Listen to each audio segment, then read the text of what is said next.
Hey everyone, welcome to another episode of Power Core Productions and Podcastings. I am your host, Javon Harrington, back to hit you with another video. And today, we're going to be getting into a series that I teased about a month ago and one that you guys voted on for the most votes that you guys wanted to see.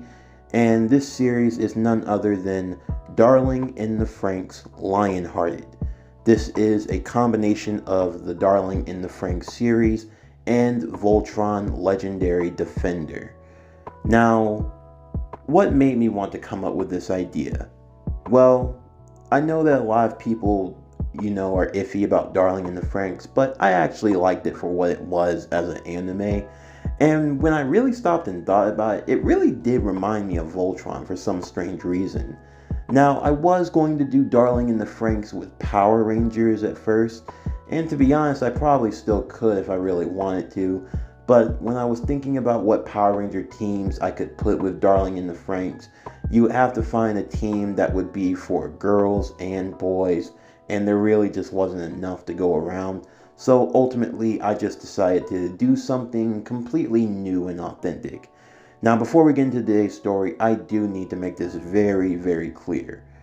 Some of the names in the very beginning of this video are going to be a bit butchered. Now, I promise you, I am rewatching the series as I am making this story, so I am going to be better with the names, but I'm just gonna say it. I haven't watched the show in over a year, and the names are a bit tricky, so I might be stumbling a little bit with the names. There might be a little bit of mispronunciation. Like with Zoromi, I believe I called him Zoromo. I think I called him Zoromo instead of Zoromi in one part in the story, so I might have made that mistake. So just bear with me when it comes to the pronunciation of the names. It's something that I'm definitely working on and something that I need to get better with. But as always, thank you for supporting the channel. I'm seeing a lot of growth and it means a lot to me. Like I always say, I can't do it without you. You make the channel grow, you make the core grow. As we're getting into the year of 2022, we're on the road to 2K and beyond.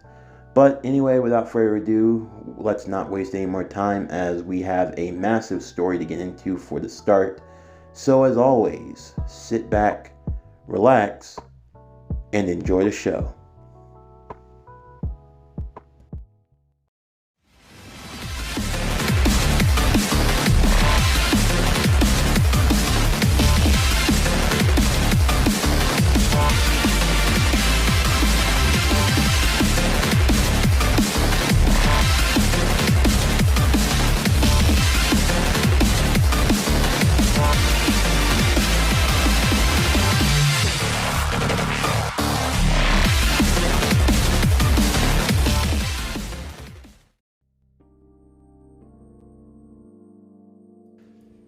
The Great War changed everything in the galaxy.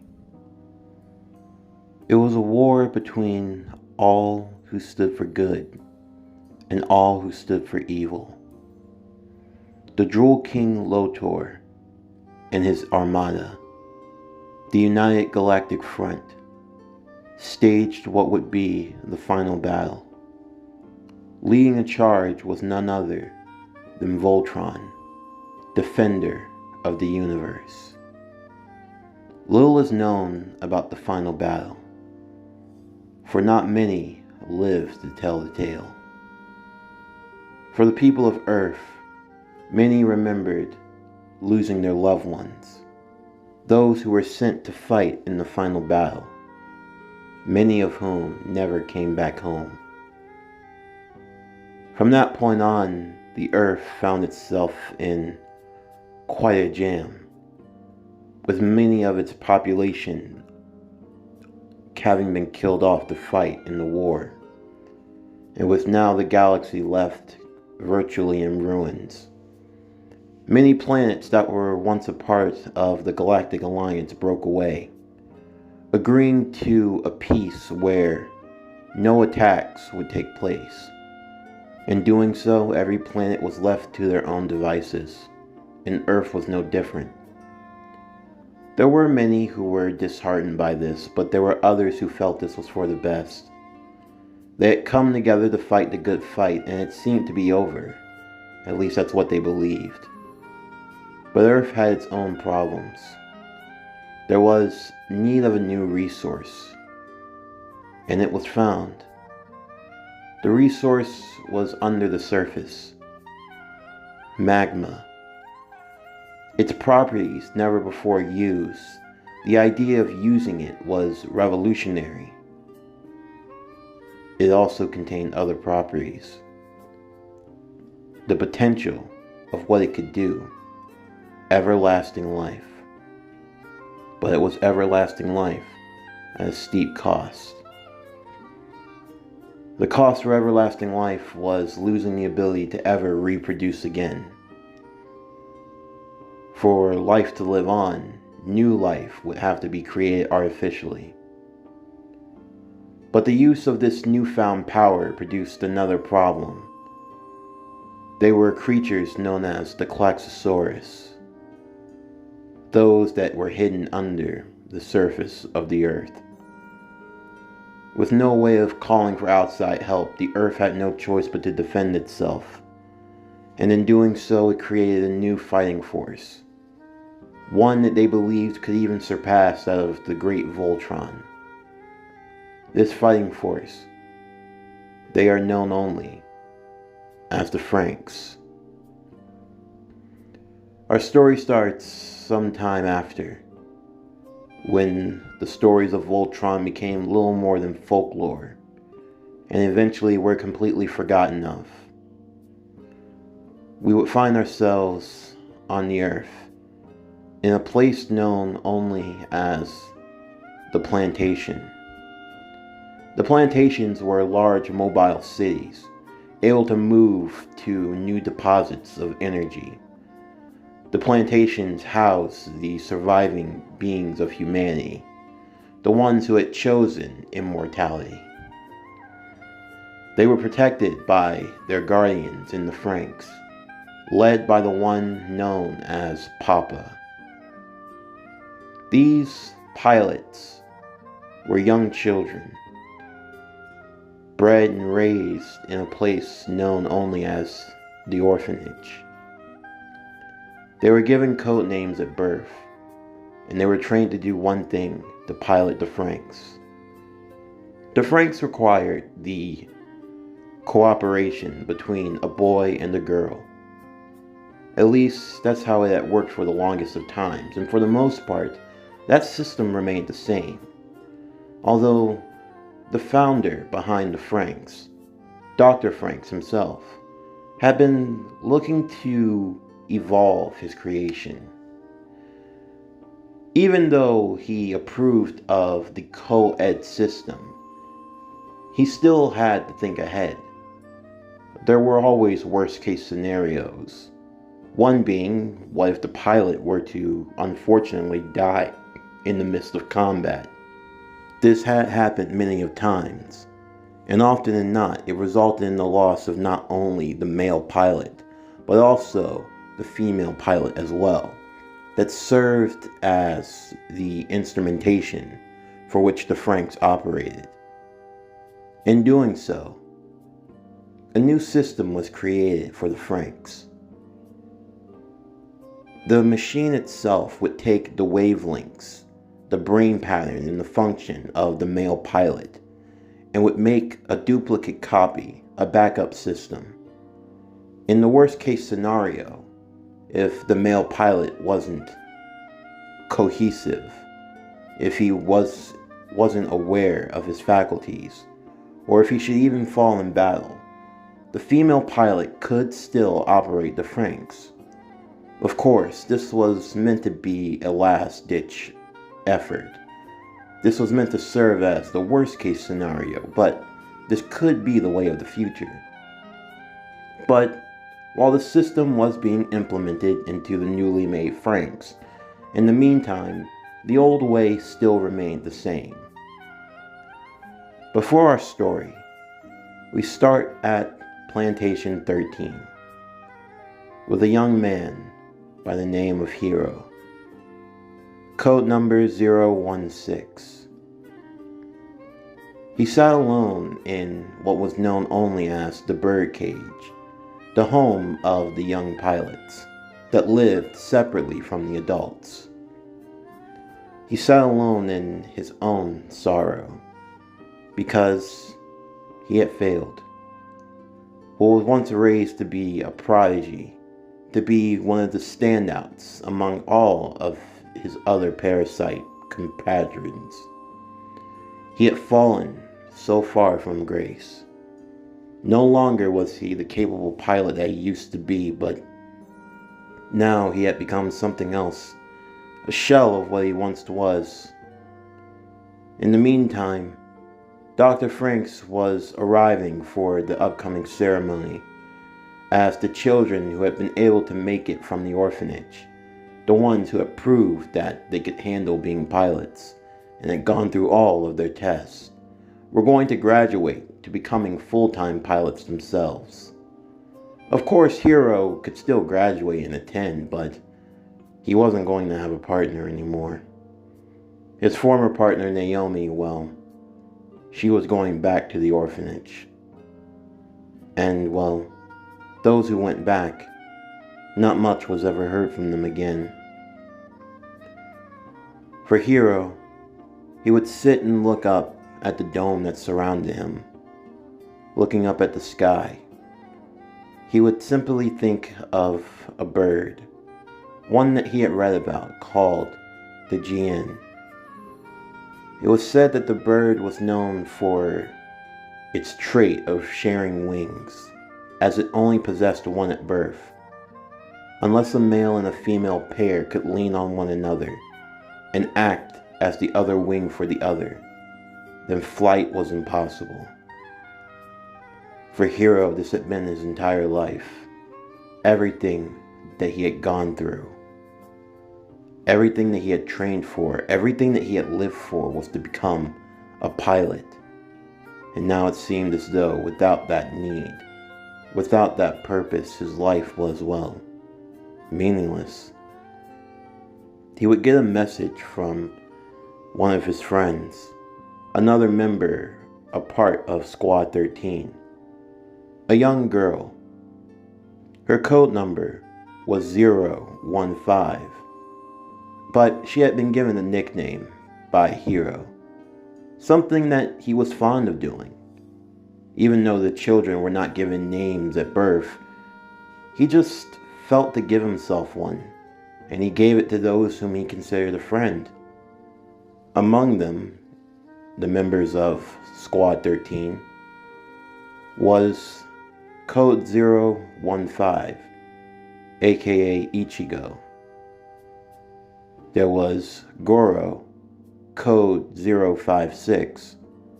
There was Ikuno, code 196. Futoshi, code 214. Mitsuri, code 326. Miku, code 390. Kokoro, 556. Zorumi, code 666. And his former partner, Naomi, code 703. While the others were at the graduation, Hiro merely sat and kept to himself. Not too long though, as he made his way through the garden, he would come into contact with someone that he saw swimming there. He didn't think that anyone would actually swim in the lake, and he wasn't sure if that person were okay or not. He could see that it looked like the form of a girl, but she looked like she might have been drowning. He immediately jumped into the water to try to help her, but the girl was able to get out on her own just fine. She slyly looked at him and called him a pervert. Hiro, taking offense to that, would quickly shut his eyes as the girl would step out of the water. She was one who enjoyed swimming. It was something that gave her a bit of joy itself. Of course, she enjoyed anything that involved water, but swimming was more of her mood. As she got dressed, she asked for the boy's name. Of course, she was expecting a code number, and he gave it to her, but he also gave his own name that he had made for himself, Hiro. She introduced herself as Code 002, or 02, as she liked to be called. She would examine Hiro, getting a chance to look at him up and down and take note of his features. He was interesting. Of course, Hiro wondered what she was doing in Mistletoe of all places, since her uniform gave the appearance that she was someone of a higher caliber, as he took note of her long pink hair and the red horns that seemed to protrude from her head. She merely made small talk, simply going on about her own ideals. Hiro couldn't really figure her out that much.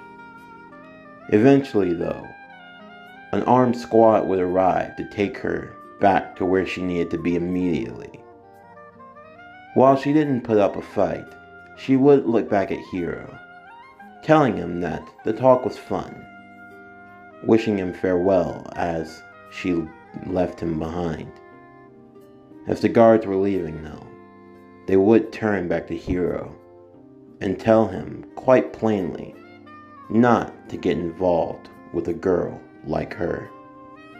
Hiro would still be enamored by her, but there wasn't much else to talk about since she was gone. Later that evening though, the others of Plantation 13 would return. It didn't take long for Zoromo to get on Hiro's bad side.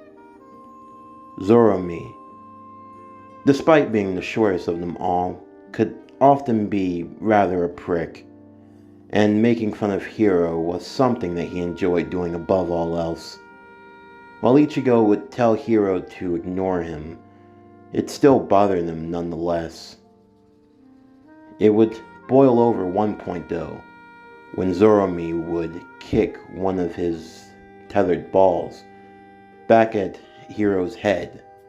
Hiro, having enough of it for the last time, he picked up the ball and threw it out far into the forest area. He and Zoromi got into a fight once again, and Zoromi would call him out for being a weak pilot, for being a pathetic loser, and how the team was better off without him. Ichigo and Goro would reprimand him as such, but he still stuck to what he said. Mitsuri, well, he didn't really deny anything that Zoromi said, for he held his own grudges against Hiro. Hiro wasn't the Hiro that he used to know. What he saw now was something that was a shell of his former self. Someone that he couldn't really recognize. And he felt as though every time that he attempted, he were nothing more but an embarrassment, to say the least. Zoromi demanded that Hiro get his ball back before the night was over. And after Ichigo was able to calm Hiro down and cooler heads prevailed, he decided he would go and get it. As he went back out into the garden's forest at night, the only thing that gave him any light was the full moon that shined above. Everyone else was turning in for bed now, so he was all on his own. Or at least, that's what he thought, as he could hear not too far behind him, there was rustling in the bushes. And before long, he was greeted by two familiar faces that he had seen, and faces that he had grown up with from his time in the orphanage. Ichigo and Goro. You guys follow me all the way out here? I just went to go get Zoromi's ball. Yeah, but we can't leave you behind. Yeah, and we know he can be a bit of a pain, so we thought we'd come and help. Well, thanks, but I really didn't. Whoa. The others would wonder what Hiro had seen. They had just been walking around aimlessly. They hadn't even noticed that they had somehow made it all the way to the edge. But as they did and they took a closer look, they would see that there was a crack. It wasn't anything major, but there was a hole where the dome connected to the ground. They could see that if they could squeeze through the hole, they could get out. Of course, there was the worry that the ball might have actually fell through, and if it had, then they might just have to ask Papa for a new one, because leaving here was against the rules. It was a clear no-no, but for Hiro, well, he really didn't have much to think about. Of course, Ichigo and Goro immediately protested to this, but Hiro looked at it from a different perspective. After all, not too long from now, he wasn't going to be here anymore, so in the end, the rules really didn't apply to him all that much.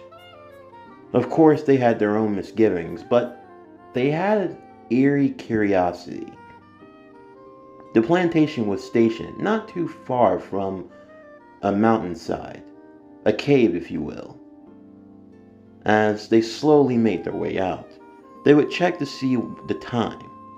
It was only 20 past midnight, so they had some time in the dark. Security was usually laxed around here, unless something serious happened, but since they weren't actually in combat yet, the worry of getting a random call at some time of night wasn't one that they had to worry about. As long as they didn't stray too far from Mistletoe, then they should be fine. Of course, Goro and Ichigo, they still had their reservations, but they followed out none the same. As they did so, they carefully made their way down. It was a bit of a scary descent, but they eventually were able to get out. Once they were able to stand away, though, they could see just how large the plantation was in size. Mistletoe, fortunately, was at the lower end, so getting in and out wasn't too big of a difficulty, but it was still a rather dangerous descent, and one that they had to be careful of at all times. But it would have been a lot safer to climb out from there than to try to climb out from any other spot of the plantation. One false move and they would have fell straight to their deaths. As they looked around, Ichigo, Goro, and Hiro, they would first be looking for the ball. At least that was what they told themselves. But really, this was just a chance to explore. They had never really seen the outside world. Not that there was really much of one to see in the first place. Eventually, as they continued walking, the plantation growing further and further in the distance, Ichigo not only became very cold, but she became very worried. Sure, everyone else had gone off to bed for the night, but they still didn't want to get caught, and this could be what gets them in major trouble. Of course, she understood Hiro's sentiments about him leaving, and while for one she didn't like the idea, she also didn't like the idea of getting in major trouble as well. Goro echoed those sentiments, and Hiro, he was thinking of turning around, but he noticed a cave off in the distance. He asked if they could at least go check out the cave together, as a bit of their last hurrah. You know, a way for the three of them to go out and have a nice memory. Of course, they were still nervous about this, but they agreed, and the trio would make their way inside of the cave. As they did so, it was rather dark, although thankfully they had a device that could shine some light. The cave, at first it seemed small on the outside, but the deeper they went in, the larger it got.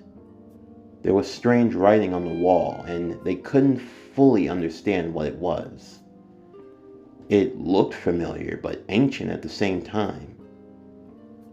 But there was another issue. As they descended into the cave slowly became metallic. It seemed that there was a meeting point between the earth and the metal, and before they knew it, they were finding themselves in a deep metal hall, until eventually they came to a great door. This definitely caught their interest. After all, why was something like this even here?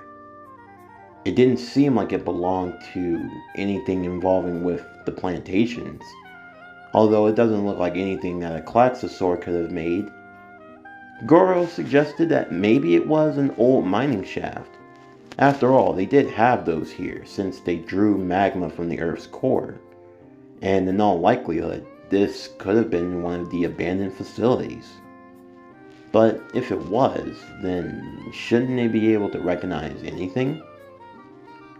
Ichigo definitely wanted to go back, but she couldn't help but feel her own curiosity.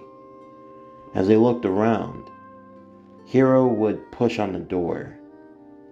He wasn't sure why. He wasn't sure what he was expecting, but he felt as though there had to be something. There had to be a reason behind here. He and Goro would both push, and Ichigo would reluctantly, but eventually help as well. As all three of them would push, the doors would slowly open.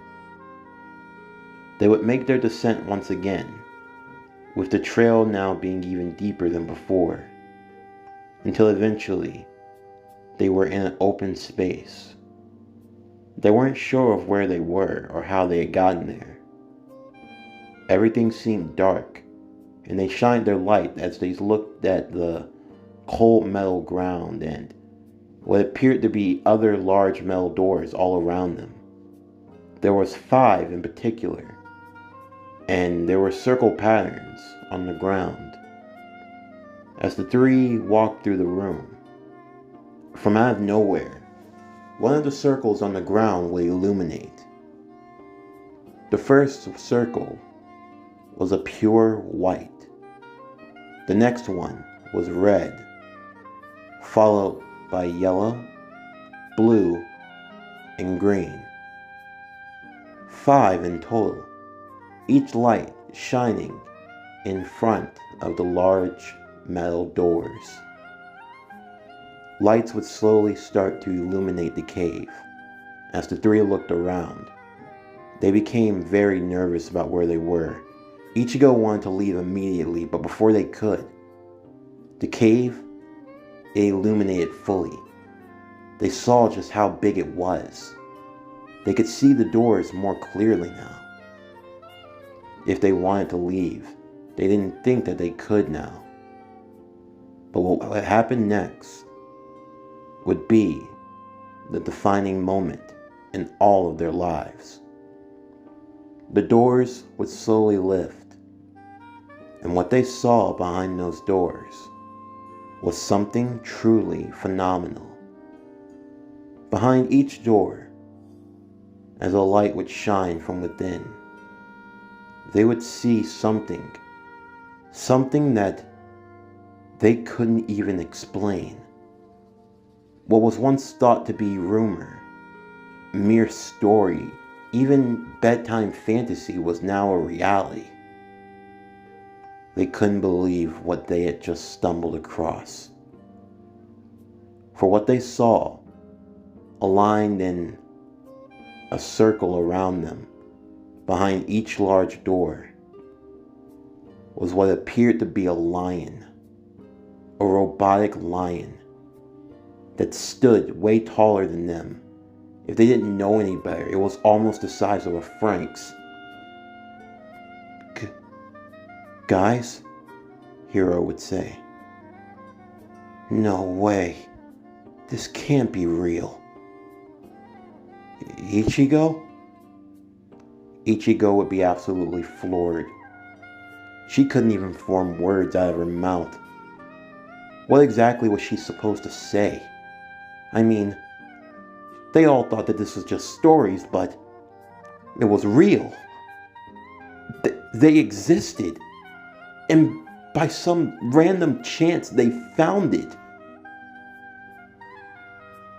They had found the 5 great lions. The lions. The legend of Voltron. It was real. The 3 all just stood in the middle of the floor, when suddenly a hologram would appear above them. The hologram showed that of a woman. She looked extremely beautiful. They couldn't recognize her. They had no idea who she was. But she gave off the aura of a princess. As they looked, they could see that it was a recording. But for whoever it was, though, they had no idea. They would look as the hologram would begin to speak.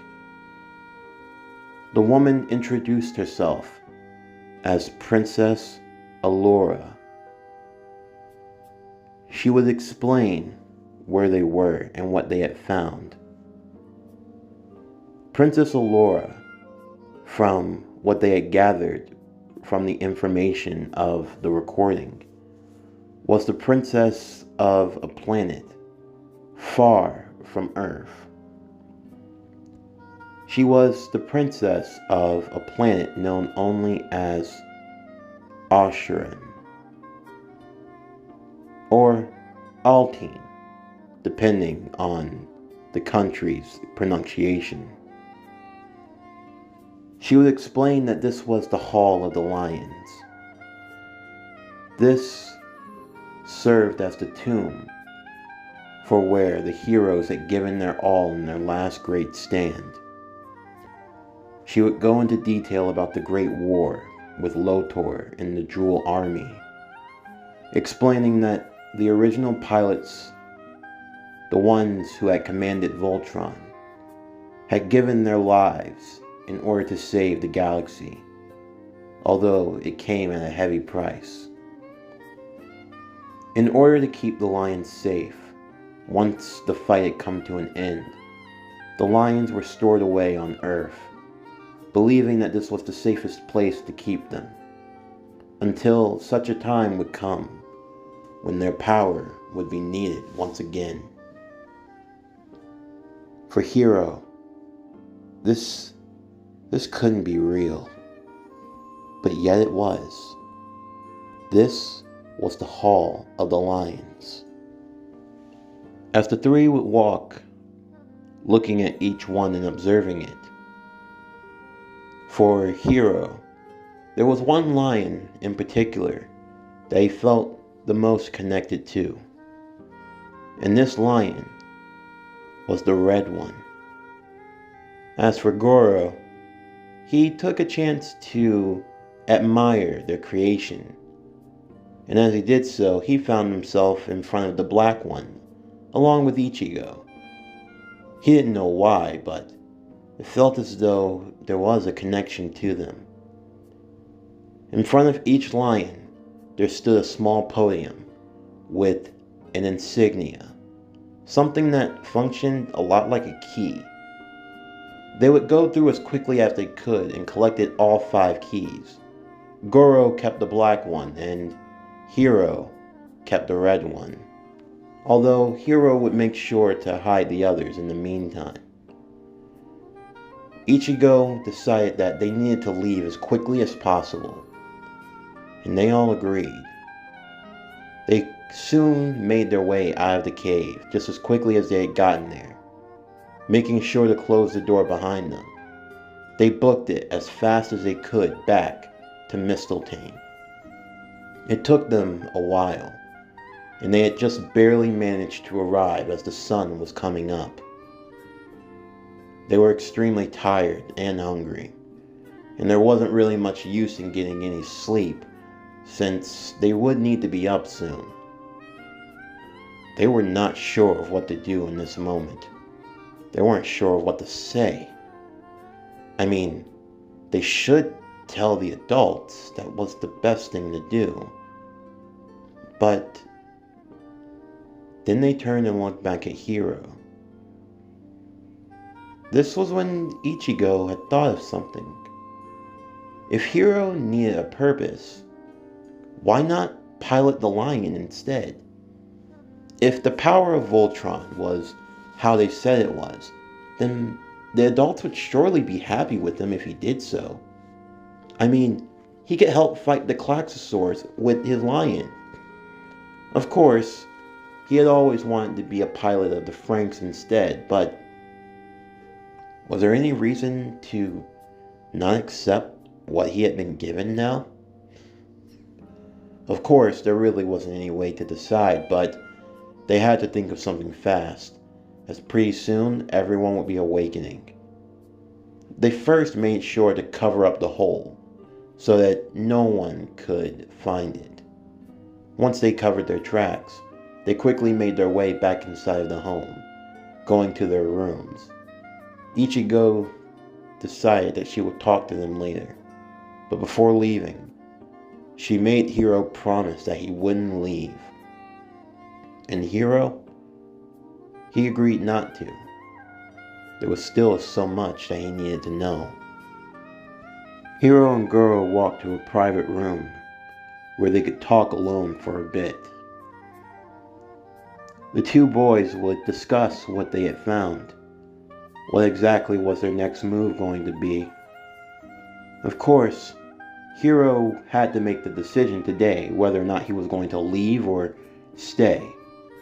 He had been given special permission that would allow him to stay, so there was no reason for him not to.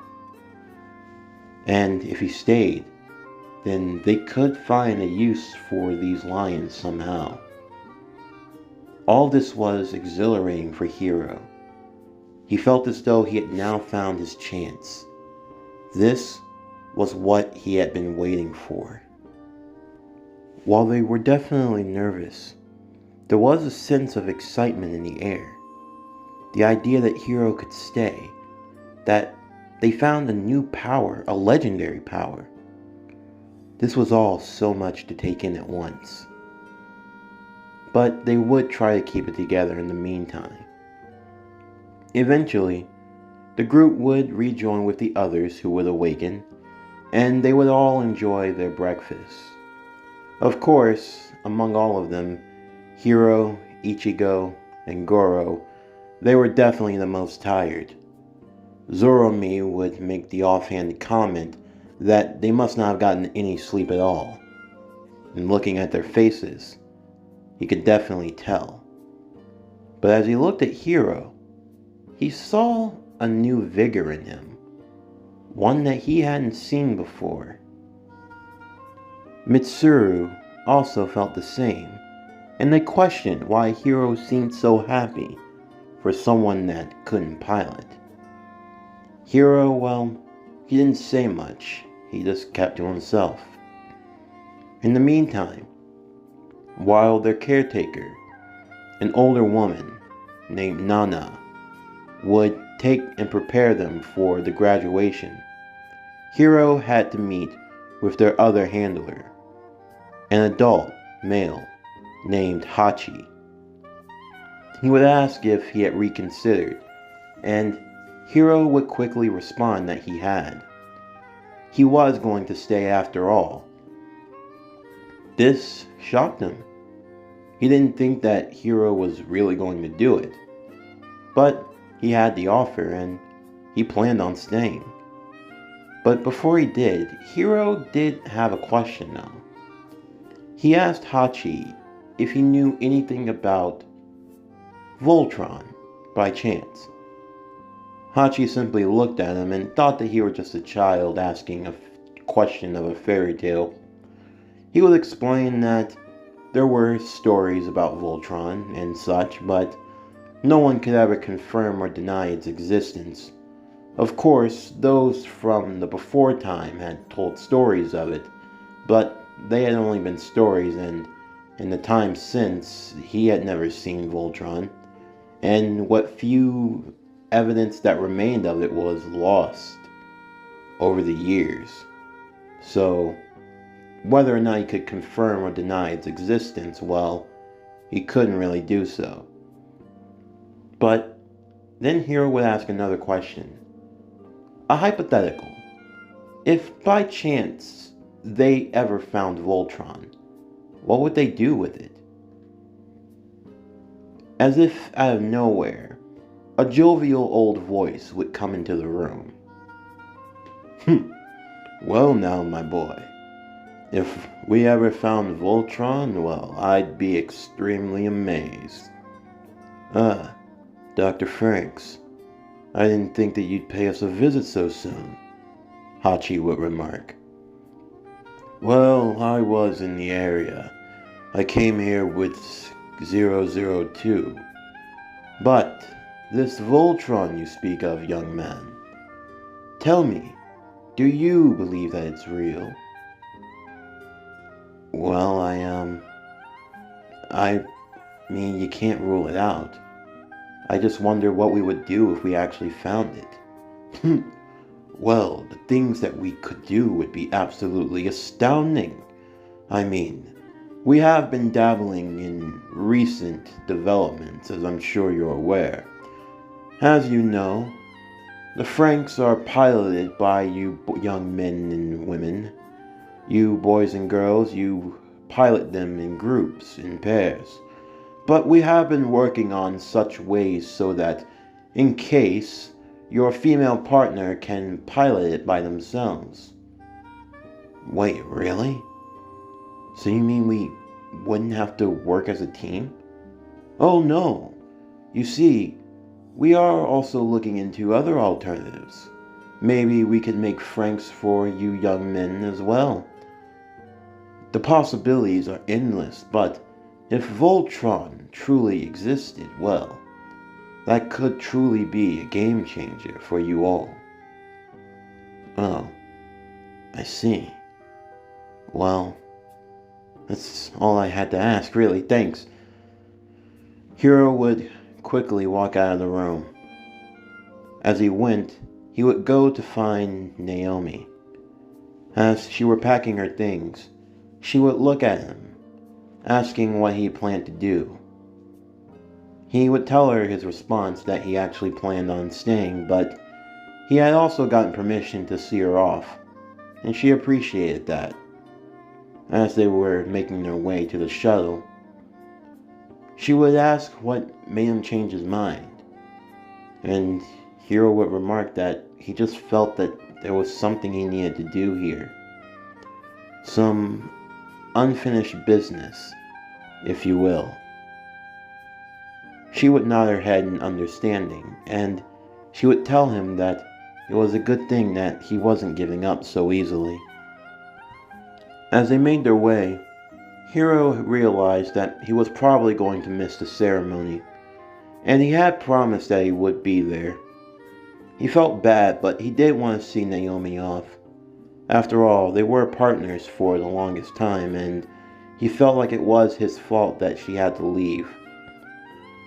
However, just as her luggage was being moved towards the shuttle, and he was preparing to say his final goodbyes, the others of Squad 13, the parasites, as they were beginning the startup ritual for their Franxx, a fog would roll in, causing the ritual to be stalled.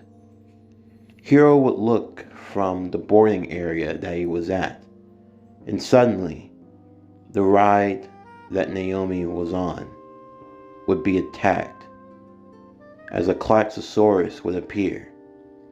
The plantation would come under fire from the surprise attack from the Klaxosaurus. Hiro would be moved to safety, watching as the beast would make its way towards the plantation, bursting through many of the doors. Dr. Franxx, who had also been attending the ceremony, would take note of the Klaxosaurus, stating it was of a Moho class.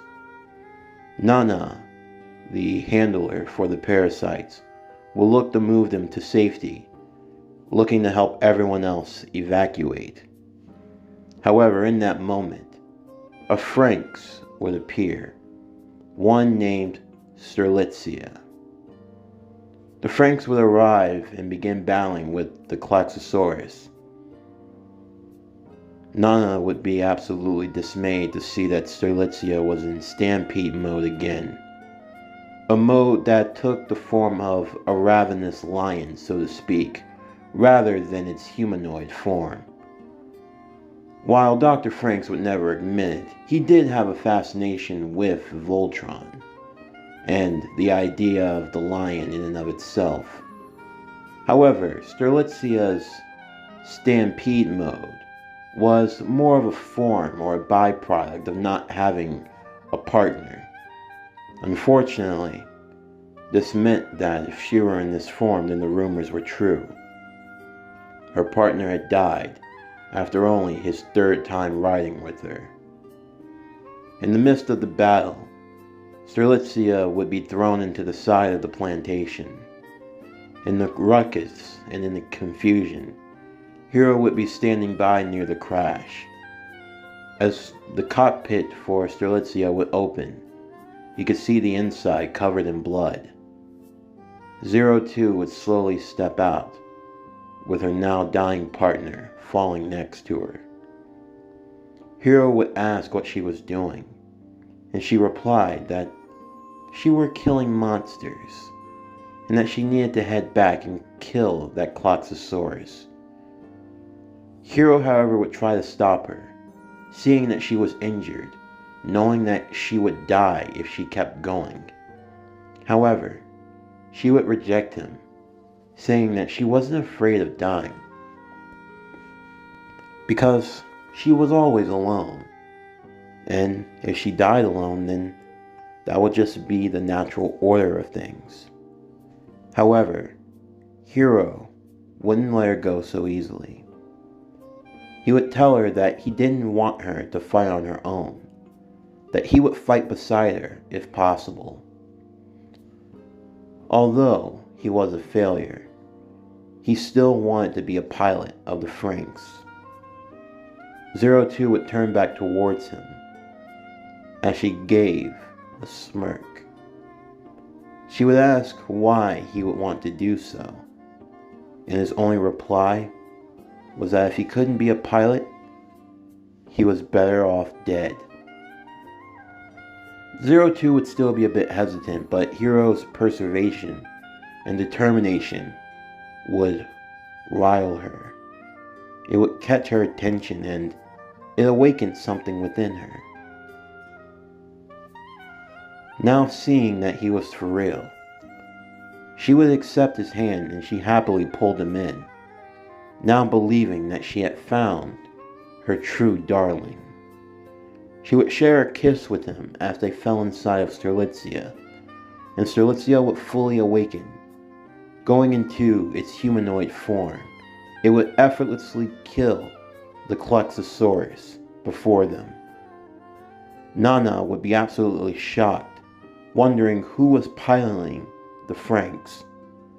Dr. Franxx himself would simply marvel at its beauty, stating that it was made from the positive and the negative, from the male and female factors. When they combine together and their hearts become one, the Iron Maiden would reveal her true form. This was Strelitzia, and the others, along with Papa himself and the other members of APE, Special Defense Forces, would look on as 02 would arrive from out of the cockpit along with her precious darling Hiro. The fallout of this was definitely something that no one was really expecting. Eventually, once Hiro was able to get his senses about him, he would learn of everything that happened while he was passed out. Despite being able to pilot Strelitzia with 02, Hiro would have no memories of what happened in the cockpit. Instead, he had a dream. It was very faint. He wasn't sure of what he was seeing, but he saw a beast, a wild beast, something that couldn't be tamed at all. And what he saw next to the beast was a woman with a spear. This beast took the form of a lion, and this woman, she seemed to be a huntress in and of herself. The two seemed to connect, even without saying a word.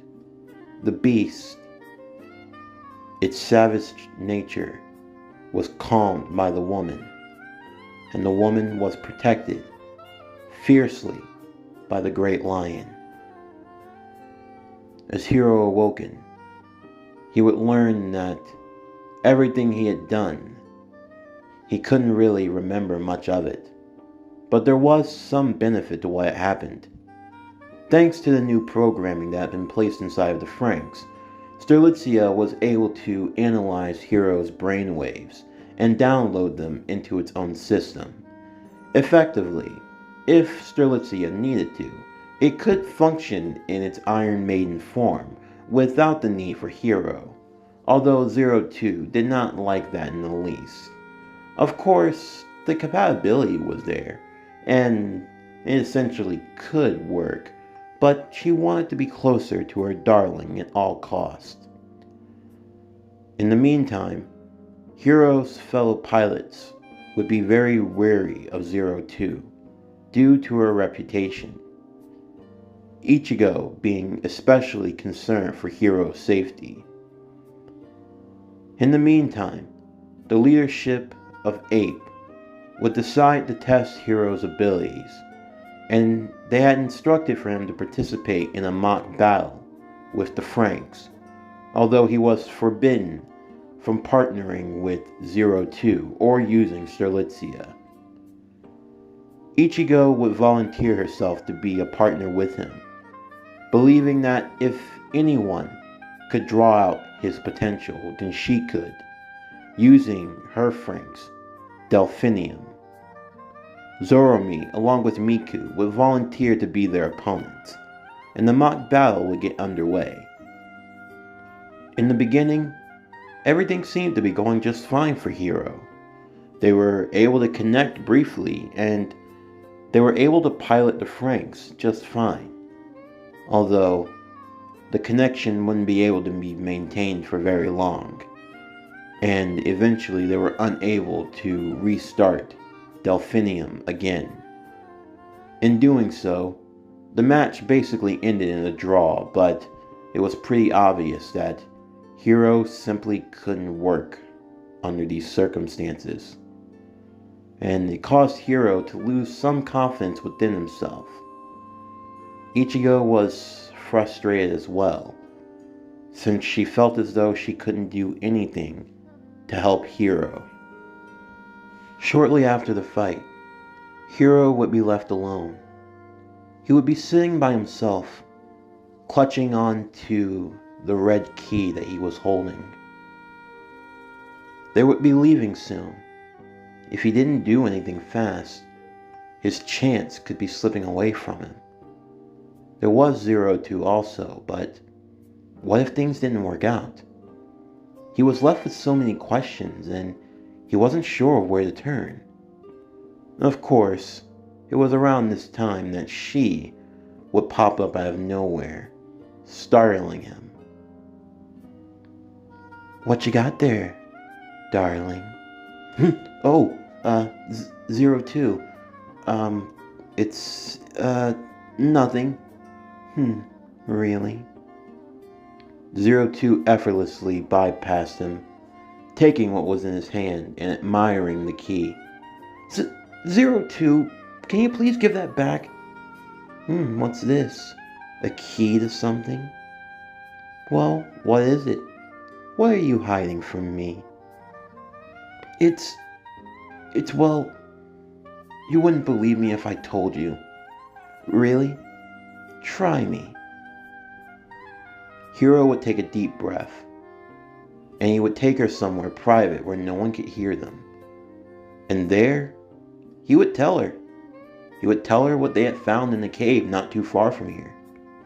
This would make 02's jaw hit the floor. This little booger had actually done it.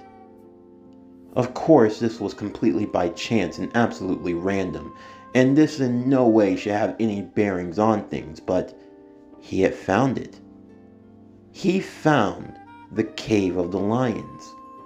It was said to have been rumored, and it wasn't like anyone here on Earth hadn't been looking for them, but when you're dealing with things like Klaxosaurus and moving mobile cities and things of that nature, something like this, which would be a wild goose chase, tended to fall to the wayside. But still, she couldn't believe that they were actually real, and that he had the keys to them. What were the chances? This really caught her attention. She wondered if he wanted to be a lion rider instead. Maybe his lion and her Franxx could come together in a way. This piqued Hiro's curiosity, and she happily gave him back the key. But she would tell him that she wouldn't believe him until she actually saw this lion for herself. Of course, he could still be a pilot with her if he wanted to, and he did. However, they wouldn't get their chance now, since he didn't have permission. And right now, the team was being assigned to their first mission, a task of defeating a Klaxosaurus under the city. But, however, before they could leave, Ikuno and Mitsuru, their connection would falter, and their Franxx wouldn't be operational. This meant that the other three pairs would have to go, that being Delphinium, Argenta, and Genista. The three would have to work together, making their way to take on the horde of Klaxosaurus. They were low level in nature, and they weren't anything too much that they couldn't handle. 02 would ask to assist them in Strelitzia, but she wouldn't be allowed with Hiro since he wasn't given authorization. And in the meantime, this was the field now. The team couldn't rely on Strelitzia to help them all the time. However, Mitsuru, determined to prove that he was a better pilot than Hiro, would offer himself to pair up with 02 instead. This brought Hiro some discomfort, but he knew that in the end, if he couldn't leave, he would only be holding her back. And he reluctantly agreed. 02 would warn him that if he felt that he couldn't handle it, it would be best for him not to come along. But he confidently assured her that he was more than capable. And so the two would leave together in Strelitzia. At first, everything seemed to be fine, and they were able to work together with ease, defeating the enemies and rescuing the others. But when it came time to pull out and leave though, that was when Mitsuru would reap the consequences of pairing with 02. He would feel firsthand her savage nature as she decided to go all out against the Klaxosaurus. Eventually, once they finished and arrived though, Mitsuru would be in really bad shape, and the others could now confirm what had only been speculation all along. Those that rode with 02 faced a deadly consequence. Eventually, Squad 13 would be pulled back to Misteltein. Mitsuru would be taken to the infirmary, where he would grow a gripping fear of 02, feeling as though he had been piloting with a demon, something that wanted to devour him, to take all of his blood, his flesh, and even his soul. He would grab Hiro in one of his own panic states and warn him that something much worse would be coming if he tried to pilot with her again. In the meantime, those at Ape headquarters, Papa would announce that there was more Klaxosaurus activity now being increased in the nearby areas, although they were of a low class. This was now the time where Dr. Franxx wanted to test out his new machine. Thankfully, data had been collected on the boys, and they were going to try it out in the field. This would be a low-stakes operation, and if worse came to worse, they would have those in backup units capable of helping them out. This was done to see what the girls could do on their own. Of course, everyone was a bit nervous. Zoromi would feel a bit upset about being left out, feeling as though his partner Miku was going to get to steal the spotlight. Ikuno would also be interested in this new development, believing that she might actually get the chance to show what she could do on her own. And of course there was Kokoro. She also was a bit curious about this idea of piloting a Franxx on her own, although she always liked the idea of having someone watch out for her. And as for Ichigo, she was going to have to lead this operation on her own without Goro's help. She was extremely nervous, but she was also worried for her team's safety. She confronted 02 one time while they were alone, telling her to stay clear of her team, as she didn't want to lose anyone important to her. Although 02 shrugged her off nonchalantly, as there was only one person that truly mattered to her, and that was her precious darling, Hiro.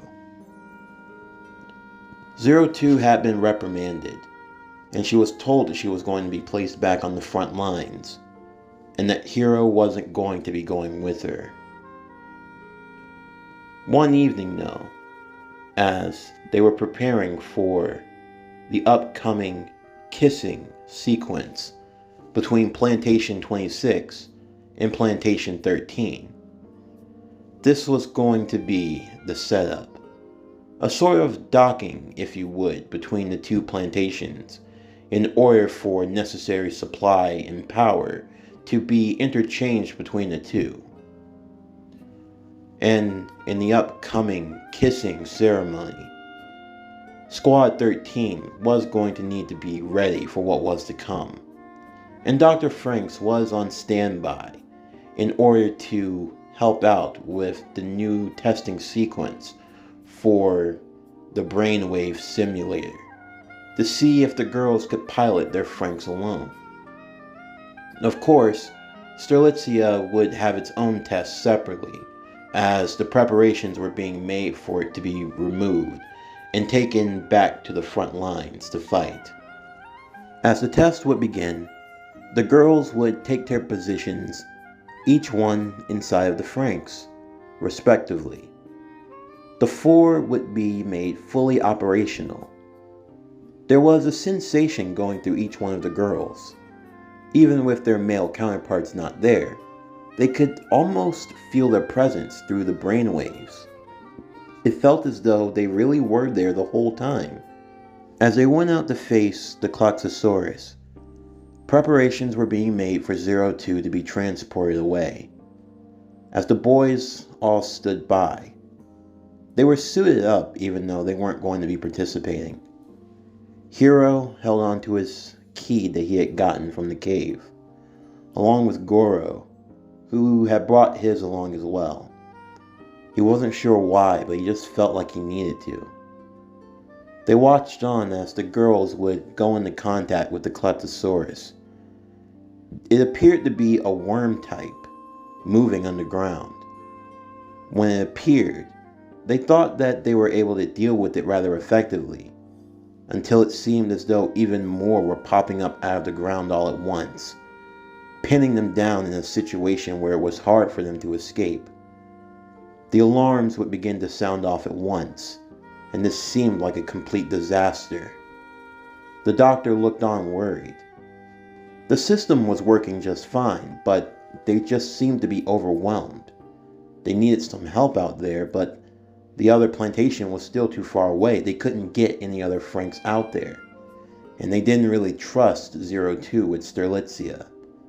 Even though 02 could see what was happening, she would ask to be sent out there to help them. But Nana quickly shut her down, telling her that she was being taken back to the front lines. The other boys, though, they each looked on, extremely worried. Even if they didn't want to admit it, at least a few of them, a lot of them truly did care for their partners. For Hiro, Goro, and Futoshi, they were especially worried for Ichigo, Miku, and Kokoro. As for Zoromi, especially with Miku, he felt himself being washed over with a different wave of emotion. One that made him want to protect. He wanted to be by her side as quickly as he could, but he had no way of getting there. Goro, as he heard Ichigo screaming on the comms, asking for backup for anyone to come and help them, even though he was often the cool and collected one, or at least that's how he tried to be. Hearing Ichigo in need for assistance, he knew that that was where he needed to be. As he clutched onto his key, and Hiro onto his, there would be a clicking sound. They would look, and the key would open up slightly. There was a button. It looked like a homing beacon, if you will. They both looked at one another. They knew if they did something like this, there was no going back. They would turn to the other three, and they would tell them something. Hiro looked at them all. Guys, we need to go help them. Yeah, no duh. But what are we gonna do? Zoromi would say. We don't have a Franxx. We don't have any way of getting out there to back them up. Actually, we have something. Hiro would quickly take out the keys. He would give Futoshi the yellow key. He would give Mitsuru the blue key. And he would give Zoromi the green key. Look, you need to open the key like this. We need to get outside and press the button. I know this is going to sound really crazy, but we found Voltron. You're joking, right? Mitsuru would say. Really? You're going to joke at a time like this? You found Voltron. Don't make me laugh. It's not a joke, Goro would add. We did find it. Ichigo saw it too. Look, we don't have time. We need to go help them. They would now be a bit divided. All of this was coming out at once, and there was no way that this could be true. How did the losers somehow find the legendary lions in Voltron? And more so, how on earth were they going to be able to pilot that thing? They had no idea how it even worked or operated. But now wasn't the time for that. They could stand here and argue and do nothing, or they could go out and help them. Goro and Hiro were going to help. And Futoshi, he desperately wanted to help Kokoro any way that he could. Zoromi, while he thought all of this was absolutely ridiculous, if this was somehow a way for him to help Miku, then he at least had to try. As for Mitsuru, he wasn't sure of what to believe. There was no way he could be telling the truth about this, and if they listened to him, they were probably all going to get in serious trouble. But Ikuno was his partner, and he couldn't just leave her behind. They devised a plan and they took a deep breath. And when Hachi and Nana weren't looking, the five boys quickly ran out. They made their way through the security halls until eventually they found one that they couldn't get past. Hiro would call out to 02, who was being taken away by the guards. He begged her desperately for her help. They needed to get out there to the field as quickly as possible. 02, while hearing Hiro's voice, would turn to see him. Hiro desperately called out to her, telling her that he needed her help. He wanted to fight the Klotzosaurus, but more so, he wanted to be her partner. If they were going to fight these monsters, he wanted to fight them with her together, no matter what, until the end. That was where he needed to be. That was the reason he wanted to be a pilot. 02 would absolutely be moved by Hiro's emotion, but seeing the determination on all those boys' faces to get out to the front lines, and she was curious to see about this Voltron, she decided to help them out. She quickly got away from the guard's grasp. Grabbing onto each boy, she told all of them to hold each other's hands. In doing so, they were able to run through the security blockades, thanks to her S-Class clearance. They stumbled, they tripped, but they eventually made their way through, until eventually they got to Strelitzia. Hiro and 02 would have to pilot it like a normal Franxx, and the others would be carried in Strelitzia's hand, and they had to make sure that they didn't fall. As Strelitzia was piloted, they made sure to carry the other boys as safely as possible, each one holding on to their respective keys, hanging on for dear life until eventually they made it. Strelitzia would stop 100 feet away. Once she did so, Hiro would switch it over to autopilot and get out of the Franxx. Thankfully, 02 could still feel the sensation of her darling being there, although she would warn that she wasn't sure how long she could hold out in this form, and that whatever they were going to do, they needed to do it really quickly. With that, Hiro would thank her as he got out of the Franxx, the 5 boys standing far off in the distance, as Strelitzia in its Iron Maiden form would go and join with the others, helping to hold off the large worm-like Klotzosaurus. As they did so, the 5 boys all looked at one another. They knew that from this point forward, there was no going back. They would open their keys respectively and press the button. They waited for something to happen, although they weren't sure of what. The keys began to glow, so there was an indication that something was coming. But as to what, they weren't entirely sure. Hachi, Nana, and Dr. Franxx would be watching their monitors as they could see something coming up on their radar. Off in the distance, there were 5 distinct signatures. They were flying at massive speeds, ones that they had never seen before. They couldn't be Franxx, but they had no idea what these things were. The boys all spread out as far as they could out in the field. As the girls were holding on for as long as they could, Strelitzia would join them. Ichigo would be shocked to see that 02 had arrived, and she wondered if Hiro was with her by chance. But 02 would tell her that the boys were going to be coming soon enough. And indeed they were.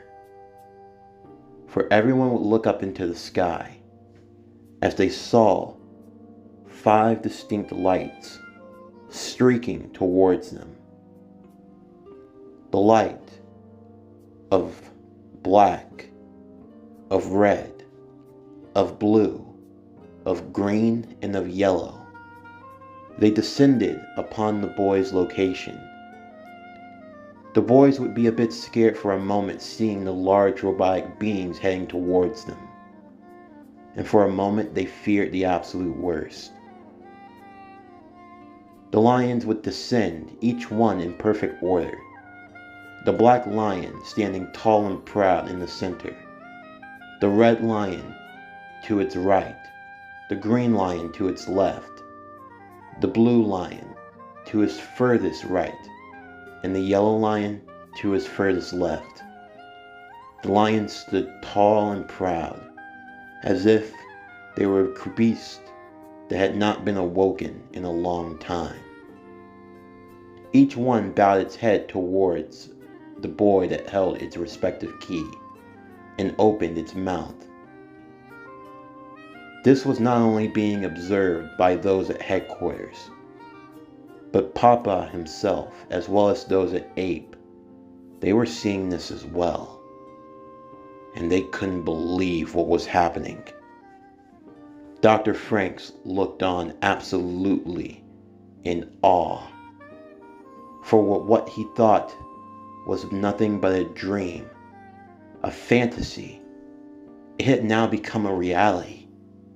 It was true. They were here. They were here this whole time. The girls would see what was coming onto their monitors, and they couldn't believe it either. Ichigo, however, would see it, and she would be immensely proud. As the boys would quickly climb inside of the lions, they would have their communications linked together, with Goro taking the lead. He wasn't entirely sure of how to function this thing, but they were going to have to learn on the fly. As the boys all stood together, Goro at the helm, determination would come across his face, as there was only one thing that was of the matter to them now, and that was to help the girls any way that they could. With a mighty charge, the boys would quickly pile it up as they grabbed hold of the wheel. They would take the controls and move forward as the 5 mighty lions were now back in action. And this was not only known to those watching, but this would be a call for everyone around the world. Voltron had now returned. This concludes Darling in the Franxx, Lionhearted, Part 1. If you enjoyed today's video, then please don't forget to like, comment, subscribe, share, and hit that bell for post notifications so you can stay up to date on everything that is PowerCore Productions and Podcastings that has to come out now and in the future. Stay tuned for tomorrow as we will be getting into our next story, and that is going to be What If Naruto Was Trained by Dr. Strange? Naruto Mystic Adventures Part 1. But anyway, that's going to do it for the end of today's video. I'm Javon Harrington with PowerCore Productions and Podcastings. Signing off, and I'll see you next time.